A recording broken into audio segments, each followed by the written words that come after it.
آخری مارکا۔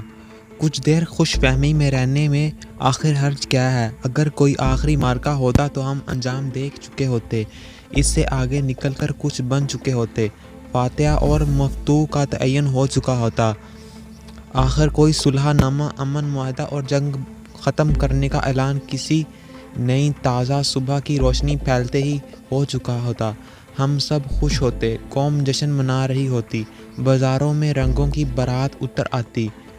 اکا دن سال پہلے سیاسی لڑائی کا آغاز ہوا، جب ابھی ملک دو لخت نہیں ہوا تھا۔ کچھ مورخین لڑائی کے سال پیچھے لے جاتے ہیں۔ ان کا خیال ہے کہ ابتدا اس وقت ہوئی جب ایوب خان نے اپنی اعلیٰ سوچ کے مطابق ڈھالنے کی غرض سے ریاست اور حکومتی اداروں کو اپنے سایہ حکمرانی میں لے لیا تھا۔ اس بارے میں آپ جو بھی چاہیں تاریخ متعین کر لیں، مگر اس بات پر اختلاف کرنا مشکل ہوگا کہ ملک سیاسی لڑائیوں کی زد میں تو اتر سے رہا ہے، اور اب تو دور حاضر کی جنگوں میں اتنا خوفناک اضافہ ہو چکا ہے کہ سوچ کر دل بیٹھ جاتا ہے۔ ہم درویش لوگ تو کمزور دل ہیں، اس لیے جنگوں کے بارے میں فکرمند ہی نہیں ہوتے، اس ڈر سے کہ ہماری روح کف سے عنصری سے بے وقت پرواز نہ کر جائے۔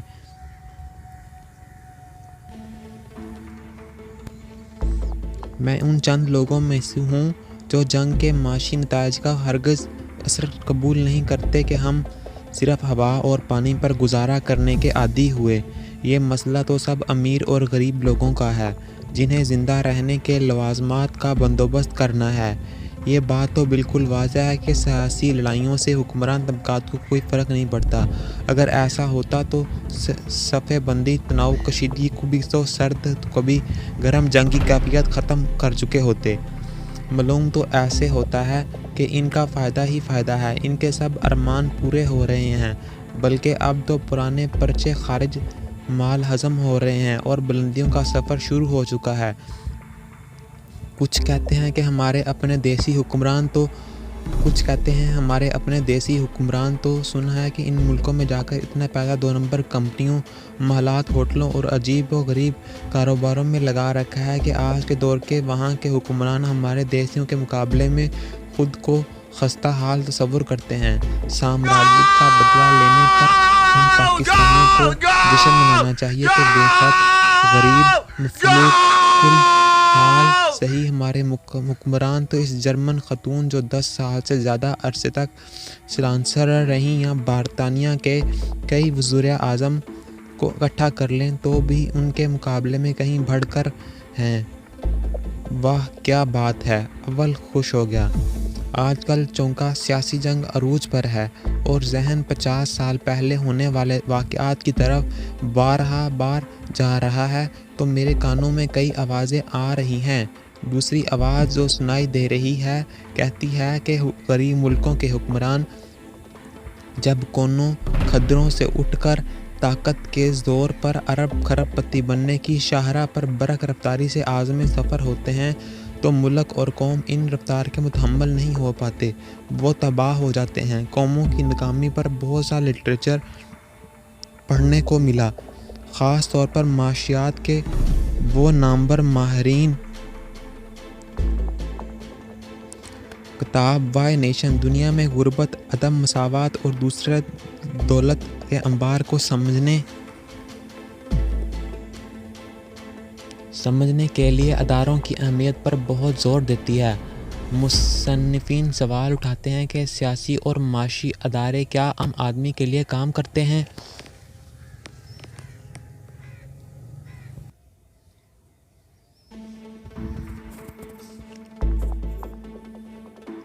کے لیے اداروں کی اہمیت پر بہت زور دیتی ہے۔ مصنفین سوال اٹھاتے ہیں کہ سیاسی اور معاشی ادارے کیا عام آدمی کے لیے کام کرتے ہیں؟ فیصلہ سازی میں کیا عوام کے نمائندے شریک ہیں یا کچھ حکمران ٹولے من مانیاں کرتے ہیں؟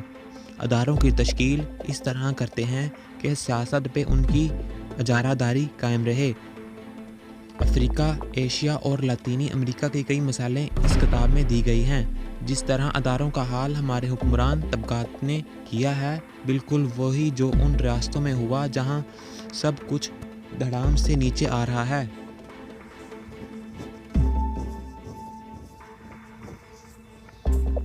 جیسے یہاں بھی ہوتا رہا اور بہت ہو بھی رہا ہے، مگر اس کے نتائج کا سامنا مفلوق الحال عوام کرتے رہے ہیں۔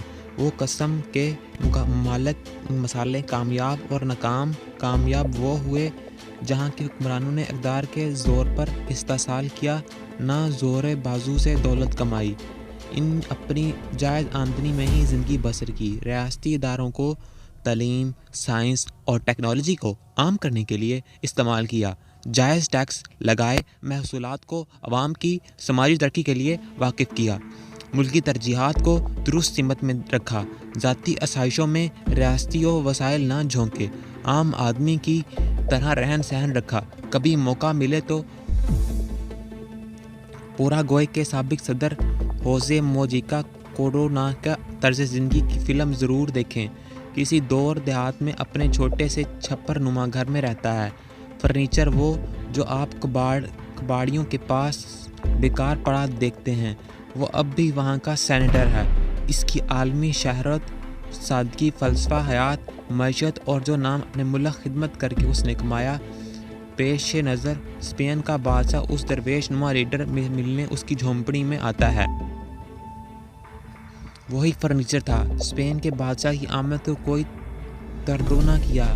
ایک شگفتہ بینچ پر موجیکا نے بادشاہ کے ساتھ ملاقات کی۔ ہمارے حکمران زور و مال کے انبار رکھتے ہیں، محلات میں رہائش ہے، لیکن عزت و احترام تو موجیکا جیسا حصے میں ہی آیا۔ معافی چاہتا ہوں، بات ذرا دور نکل گئی۔ سیاسی لڑائیاں جب ہوتی ہیں تو اسی وجہ سے وہی ہوتی ہیں جو ہم ایک مخصوص حکمران طبقے کی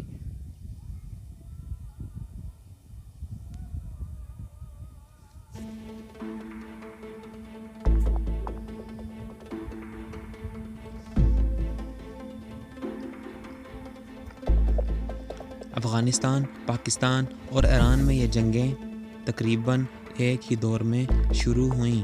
ہماری اور ایران کی حالت ہو سکتا ہے کہ وہ نہ ہو جو افغانستان کی ہے۔ فرق یہ ہے کہ ہماری ریاست کا ڈھانچہ ذرا مضبوط تھا اور اس کے پہرے دار بھی طاقتور تھے، اگرچہ وہ بھی موقع جنگ ختم کرنے کی آز میں سیاسی میدان میں اترتے رہے ہیں۔ ان کے کمالات کی کہانیاں تاریخ کی ہر کتاب میں سنہری حروف میں رقم ہیں۔ پرانی جنگ میں اب ایک نیا کھلاڑی اپنے لاؤ لشکر سمیت آن دھمکا ہے۔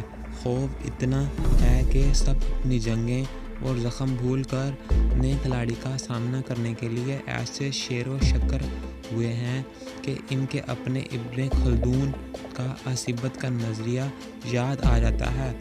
ہم تو اس انتظار میں زندگی کے دن گزار رہے ہیں کہ ان طویل جنگوں کا سلسلہ ختم ہو اور ذرا سکھ کا سانس لیں۔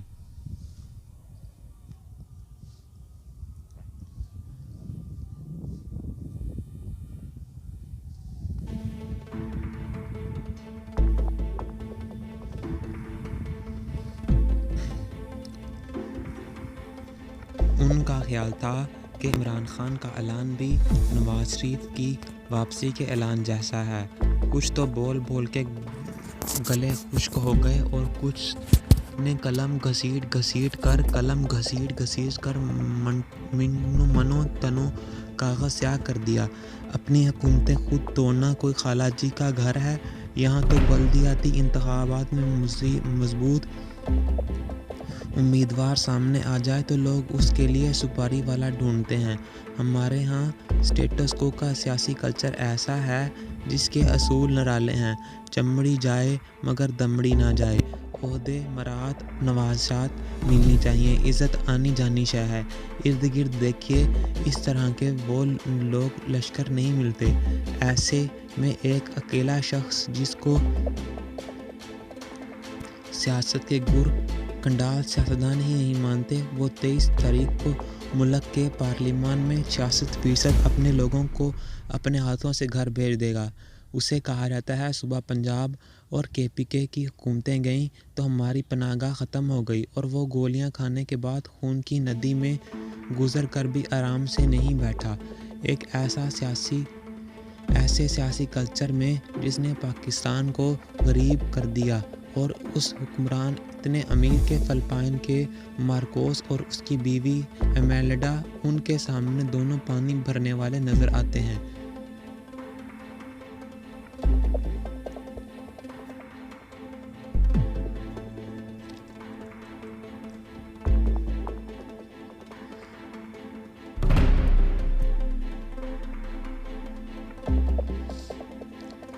کسی زمانے میں لوگ ایسے لوگوں کا دفاع کرتے اور وکالت کرنے والوں پر ستم کا محاورہ استعمال ہوتا تھا۔ اب یہ محاورہ بولتے ہوئے بھی ہنسی آتی ہے۔ اب آپ اسے ادب لطیف میں گدی گدی بھی کہہ سکتے ہیں، بے رحمانہ۔ آج میں آپ کو اپنے استعفوں کی کہانی بھی سنانا چاہ رہا ہوں، اس لیے کہ ہم اہم ترین عوامی عہدوں سے میرے استعفے آج کے موضوع کے حسب حال ہیں۔ لیکن پہلے یہ جان لیں کہ عمران خان حقیقی آزادی مارچ کے کلائمیکس پر اپنی دو حکومتوں کو توڑنے کی طرف کیسے پلٹ گئے۔ حقیقی آزادی مارچ کا بنیادی مقصد تباہ کن معاشی حالات، اداس کر دینے والے غیر آئینی فاصلے اور بے رحم سیاسی عدم استحکام کے تسلسل کو توڑنا تھا۔ عمران خان نے سائفر زدہ رجیم چینج آپریشن کے بعد 65 سے زیادہ میگا عوامی جلسے منعقد کیے اور اپنے موقف کو دلائل کے ساتھ قوم کے سامنے پیش کرتا چلا گیا۔ ہر جلسہ پہلے والے سے بڑا تھا۔ ان جلسوں کی خاص بات یہ رہی کہ نہ قیمے والے نان بانٹے گئے، نہ شرکاء کی شکم سیری کے لیے شیر مال کا ناشتہ اور برینگ واشن والی بریانی پیش کی گئی۔ دور دراز سے معذور، انتہائی بزرگ، سینئر سٹیرائز، ایکس سروس مین، خواتین، بچے، فیملیز اپنے ٹرانسپورٹ، اپنے وسائل کے ساتھ ان جلسوں اور حقیقی آزادی مارچ میں دور دراز سے آئے۔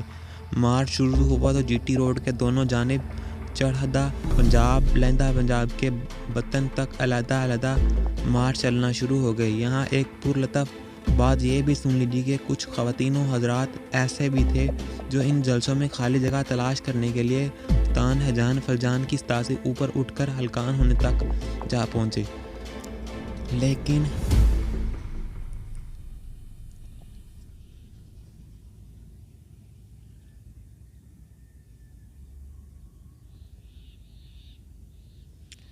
یہاں ایک پرلطف بات یہ بھی سن لیجیے کہ کچھ خواتین و حضرات ایسے بھی تھے جو ان جلسوں میں خالی جگہ تلاش کرنے کے لیے خفقان، ہیجان، خلجان کی سطح سے اوپر اٹھ کر ہلکان ہونے تک جا پہنچے۔ لیکن عمران خان کی عوامی پذیرائی کی گرد کو بھی یہ پراپیگنڈا نہ چھو نہ سکا۔ اسی سفر میں وزیر آباد کا شہر آ گیا، جہاں شکاری گھات لگا کر بیٹھے ہوئے تھے، بالکل ویسے ہی جیسے کینیا کی شکارگاہ میں ارشد شریف کو ہنٹ ڈاؤن کرنے کے لیے شکاری شکار کے انتظار میں تھے۔ عمران خان کو جتنی گولیاں ماری گئیں ان سے بچنا معجزہ تھا۔ جو لگیں اسے لاہور کے بڑے میڈیکل ڈاکٹر میریکل قرار دے رہے ہیں۔ وہ گولیاں خون کی سب سے بڑی آرٹری کے پاس کھڑی ہو گئیں۔ جیسے فرشتہ کو جل نے کہا، وہ ابھی نہیں عمران خان، اب بھی ان زخموں کے ہیلنگ پروسیس سے گزر رہے ہیں۔ اگلے روز میں زمان پارک ان کے گھر میں بیٹھا تھا۔ وہ مجھے گولی کا زخم کھانے کے تجربے کے بارے میں بتا رہے تھے۔ کہنے لگے، فائرنگ سے ہٹ ہونے کے بعد میں گرا تو مجھے کوئی درد کسی جگہ نہیں ہوا۔ میں نے اپنے کندھے، چھاتی، گردن اور پیٹ پر ہاتھ پھیرا اور اللہ کا شکر ادا کیا کہ میں بچ گیا ہوں۔ پنڈلیوں، ٹانگوں اور گھٹنے میں یوں لگا کہ جیسے آگ کا شعلہ اندر سے انہیں جلا رہا ہو۔ کچھ نیک دل خواتین و حضرات کے لیے یہ سب مذاق ہے۔ اس سے پہلے پوٹھوہار کے علاقے میں دو معروف لوگوں کے پیٹ میں گولی لگتے اور دوسری طرف سے ایگزٹ ہونے کے تجربے نے ان کی زبانی سن چکا ہوں، جن میں سے ایک میرا عزیز جی ٹی روڈ پر واقع تاریخی شہر روات کے علاقے کی یونین کونسل کا چیئرمین تھا، دوسرا راولپنڈی سے میرا کلائنٹ اور پی ڈی ایم سینیٹر۔ بس اتنا کہنا کافی ہے، جس تن لگے سو تن جانے۔ یہاں سے مارچ نے نیا یو ٹرن لیا۔ یہ دنیا کا واحد سیاسی مارچ تھا جس میں سے قائد نکل گیا، لیکن مارچ پھر بھی چلتا رہا۔ عمران خان کے بغیر یہ مارچ مختلف شہروں سے ہوتا ہوا 300 کلومیٹر کا سفر طے کر کے بالآخر راولپنڈی پہنچ گیا۔ اس سارے عرصے میں جو تیاریاں پاکستان تحریک انصاف نے وہ سنگل پوائنٹ اتاجی ٹنڈے پر مرکوز تھی۔ ہر حال میں اسلام آباد جانا ہے۔ لاکھوں کے مجمع کے سامنے چند سو کنٹینر کوئی حیثیت نہیں رکھتے۔ اتنے بڑے موب کو گولیوں کی بچھاڑ کے علاوہ کسی طریقے سے نہیں روکا جا سکتا تھا۔ ایسے میں کچھ بیرون ملک اور کچھ اندرون ملک لوگ آگ کی زباں اور آتشی لہجے بڑے پیمانے پر ہلاکتیں دیکھنے کے لیے بےتاب تھے۔ اسلام آباد کے ریڈ زون ICT کے شریکی ضلع کے سارے سیکٹر تک بڑھا دیا گیا۔ 0 پوائنٹ سے فیصل مسجد تک تمام رہائشی کمرشل علاقے اس میں شامل تھے۔ احتجاجی عمران خان نے گہری سانس لی جس میں سٹیٹس مین ابھر کر سامنے آیا۔ یوں خون آشام احتجاجی خواب دیکھنے والے خوف کی لہر میں ڈوب گئے۔ اس خوف کے 2 نام ہیں، ایک عمران خان، دوسرا عوام۔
جس ماں کے سارے بچے نالائق اور غیر سعادت مند ہوں وہ بچوں کو نہیں کوستی، وہ صرف اور صرف اپنی قسمت کو روتی ہے۔ قوم رو رہی تھی کہ عمران خان نے وعدہ 17 رکنی کابینہ کا کیا تھا اور وزیروں مشیروں کی تعداد 50-55 ہو گئی تھی۔ اب PDM کی حکومت میں کابینہ بھول کر 75 تک پہنچ گئی ہے۔ ہر کوئی چھری پکڑے اپنے گوشت کاٹ رہا ہے۔ اونٹ بے شک زخموں سے چور ہو کر گر پڑے۔ PDM والے اگر عمران خان کے مقابلے میں اتنے ہی مخلص تھے قربانی دیتے۔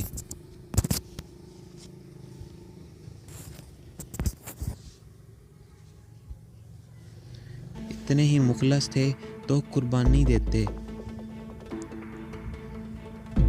اور وزارتیں نہ لیتے، 15 یا 20 رکنی کابینہ بناتے اور اپنی برتر ثابت کرتے۔ مگر یہاں تو جو بھی آتا اپنے پیشرو سے زیادہ نیک ثابت ہوتا۔ کسی ایک پارٹی نے بھی نہیں کہا کہ ہم وزارت نہیں لیں گے، اس لیے کہ براہیمی نظر پیدا مگر مشکل سے ہوتی ہے، ہوسیں سینوں میں چھپ چھپ کر بنا لیتی ہے تصویر۔ بلٹ پروف گاڑیوں تقسیم کی تفصیل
چاندی کے آبشار تھے، سونے کی راہ تھی۔ ہم ایک طرف کھڑے نیا برا دیکھتے تھے اور سورج ایک طرف کھڑا دیکھتا تھا۔ اس ایک نظر سے رنگوں کے مزید رنگ پیدا ہوتے۔ کچھ دیر پہلے دھوپ تھی اور اب چھاؤں۔ سورج سرمئی بادلوں کے شگافوں سے ایک ترچھی نظر ڈالتا تھا تو زمین کھلکھلا اٹھتی تھی۔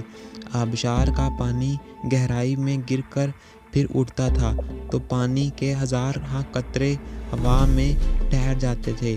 ان قطروں سے سورج کی کرنیں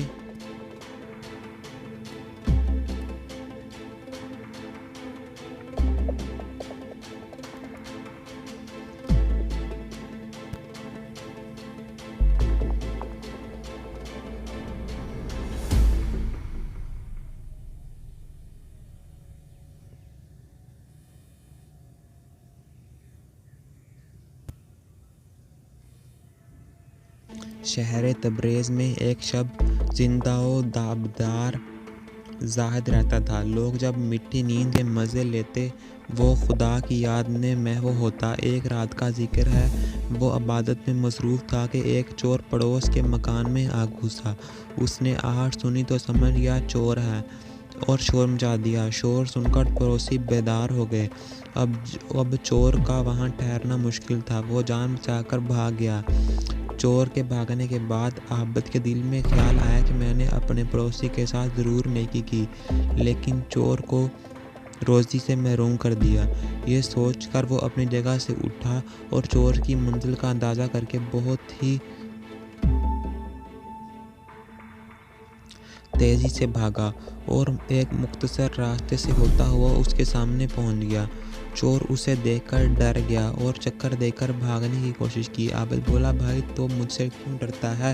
میں تو ایک عرصے سے تجھ جیسے بہادر اور شاہزور شخص کی تلاش میں ہوں۔ میرا ساتھی بن، جہل کر چوڑیاں کیا کریں اور دونوں امیر ہو جائیں۔ چور یہ بات سن کر رک گیا۔ عابد بولا، ایک ٹھکانہ تو میں اسی وقت بتاتا ہوں، اگر ہم دونوں مل کر جائیں تو کچھ نہ کچھ ضرور ہاتھ لگے گا۔ کہو میرے ساتھ چلو گے؟ چور فوراً رضامند ہو گیا اور عابد اسے گھما پھرا کر اپنے گھر لے گیا۔ وہاں جا کر اس نے کہا، تم باہر ٹھہر کر نگرانی کرو، میں دیوار پھاند کر اندر جاتا ہوں، جو مال ہاتھ لگا باہر پھینک دوں گا۔ یہ کہہ کر وہ اپنے مکان میں داخل ہو گیا۔ اس کے گھر میں سامان کہاں تھا؟ اس چور کو مایوسی سے بچانے کے لیے اس نے اپنے کپڑے اتار کر باہر پھینک دیے اور پھر چور کا شور مچا دیا۔ چور سر پاؤں پر رکھ کر بھاگا اور عابد نے اطمینان کی سانس لی کہ چور کی کچھ نہ کچھ امداد تو ہو گئی۔ حضرت سعدی رحمۃ اللہ علیہ نے اس حکایت سے انسان کی اس بلند مقام و نشان کی نشاندہی کی ہے کہ جب وہ منزل احسان پر فائز ہوتا ہے۔ اس بات کو پوری طرح سمجھنے کے لیے ان لوگوں کی حالت پر غور کرنا چاہیے جو اپنی ادنیٰ سی خواہش کی تکمیل کے لیے دوسروں کی جان تک لینے سے گریز نہیں کرتے۔ تاریخ ان گنت لوگوں کے حالات بیان کرتی ہے جو انسان کی کھوپڑی کو پیالہ بنا کر ان میں سے مشروب پیتے رہے ہیں اور انسانی سروں کے مینار تعمیر کراتے رہے ہیں۔ جس طرح یہ لوگ برائی کی آخری خدوں تک پہنچ جاتے ہیں، بالکل اسی طرح اللہ کے خاص بندے بھلائیوں میں منزل معراج حاصل کرتے ہیں۔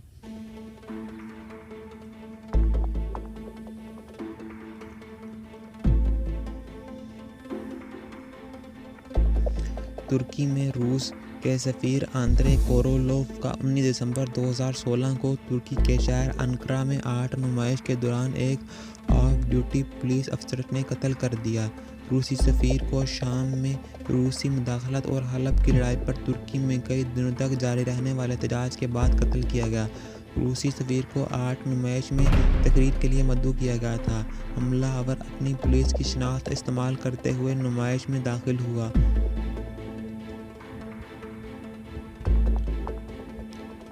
اور گیلری کی حفاظت پر مأمور گارڈ کو یقین دلایا کہ وہ کارلوف کے ذاتی محافظوں میں سے ہیں۔ روسی سفیر نے اپنی تقریر شروع کی ہی تھی کہ میں نے اسے ایک ساتھ کئی گولیاں چلا دیں، جس سے روسی سفیر ہلاک اور کئی دیگر افراد زخمی ہو گئے۔ باب تنگول کا زلزلہ۔ ایران کے صوبہ کرمان میں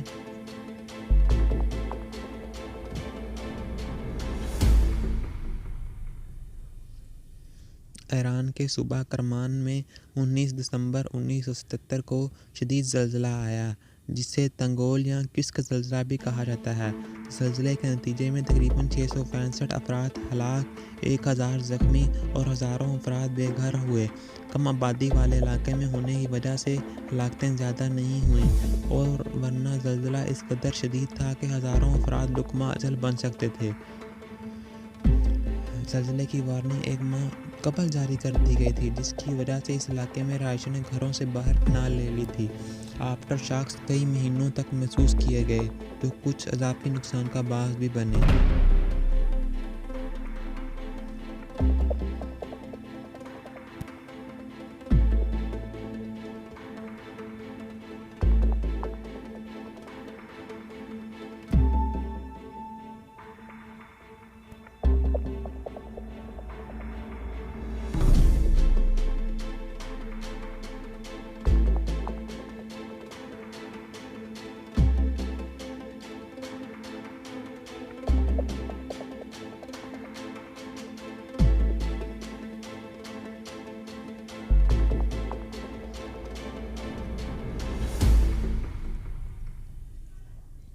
19 دسمبر 1907 کو Van Meter Rostraver township, Moreland county میں پینسلوینیا میں ذرا مائن دھماکے کا واقعہ پیش آیا۔ اس دھماکے میں تقریباً 239 افراد ہلاک ہوئے۔ اس واقعے کو پینسلوینیا کی تاریخ میں کان کنی کی بدترین تباہی کے طور پر شمار کیا جاتا ہے۔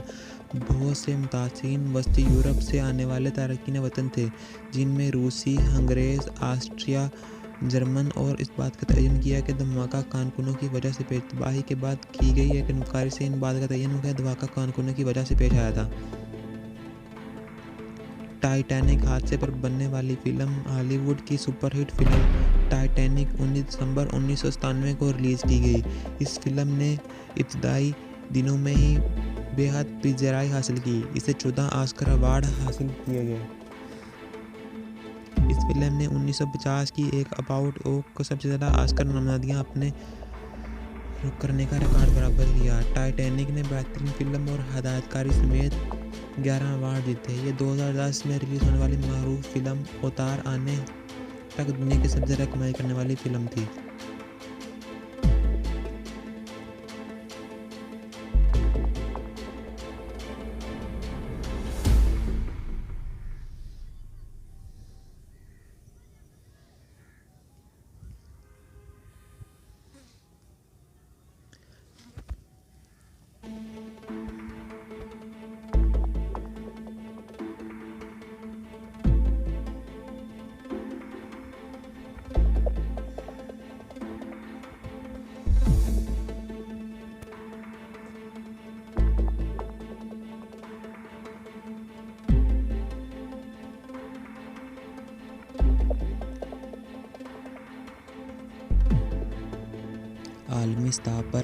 عالمی سطح پر توانائی کے بحران کی بنیادی وجہ وقت کے ساتھ براہ راست قدرتی وسائل میں کمی واقع ہونا ہے۔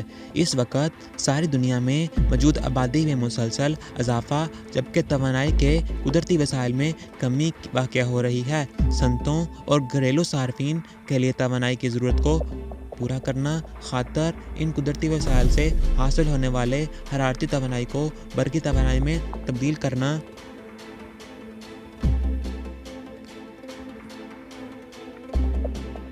وائرلیس پاور ٹرانسفر سے بہت سے معاملات میں مددگار ثابت ہوتی ہے، جیسا کہ بغیر تار ترسیلی نظام سے برقی توانائی کی ترسیل کم سے کم آلات کو استعمال میں لاتے ہوئے ممکن بنائی جاتی ہے۔ کم سے کم افرادی قوت کی ضرورت ہوتی ہے، مرمتی اور دیکھ بھال کے اخراجات کم ہوتے ہیں، ان آلات کی کارکردگی بہتر ہوتی ہے، اور آلات زیادہ